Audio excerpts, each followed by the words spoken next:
ஓம் ஸ்ரீ குருப்யோ நமஹ. தென்னாளுடைய பெரியவா போற்றி, எந்நாட்டவர்க்கும் இறைவா போற்றி. சர்வஜ்ஞா சர்வவ்யாபி பெரியவா சரணம். மாயப் பிறப்பருக்கும் மகாபெரிவாடி போற்றி. ஓம் ஸ்ரீ மகாமகணபதயே நமஹ.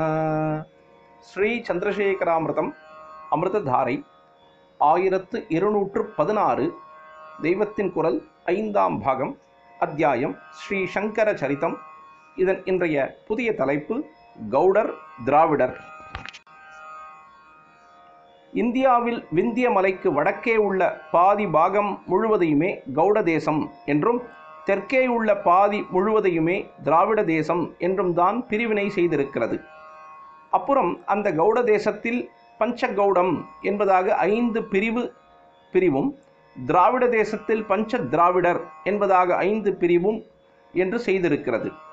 பஞ்சகௌடர்கள் யார் யார் என்றால், வடகோடியிலே சாரஸ்வதர்கள் என்னும் காஷ்மீரிகள், அப்புறம் பஞ்சாப் யூபிக்களில் உள்ள கான்ய குப்ஜர்கள், நேபாளத்திலும் பீகாரிலும் உள்ள மைத்திலர்கள், உத்கலர்கள் என்ற ஒரிசாக்காரர்கள், இந்த 4ம் போக கௌடர் என்ற மூல பெயருடனேயே வங்காளத்தில் உள்ள வங்காளிகள் ஆகியோர். பஞ்ச திராவிடர் யார் யார் என்றால், வடக்கே குஜராத்தில் உள்ள கூர்ஜரில் ஆரம்பித்து மகாராஷ்டிரர், ஆந்திரர், கர்நாடகர் ஆகிய 4 பேரும், கடைசியாக திராவிடர் என்ற மூலப்பெயருடனேயே உள்ள தமிழ் மக்களும் ஆவார்கள். மலையாள பாஷை சுமார் 1000 வருஷத்துக்கு முன்தான் தமிழையும் சம்ஸ்கிருதத்தையும் கலந்து ஏற்பட்டதால் மலையாளிகள் இதில் தனியாக சொல்லப்படவில்லை. இதிலே ஒரு ஒற்றுமை.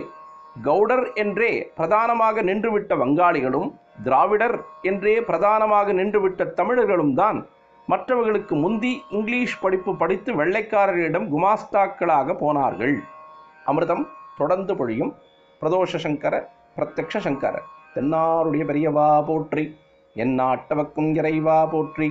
சர்வஜ்ஞா சர்வவ்யாபி பெரியவா சரணம். மாயப் பிறப்பருக்கும் மகாபெரியவாடி போற்றி.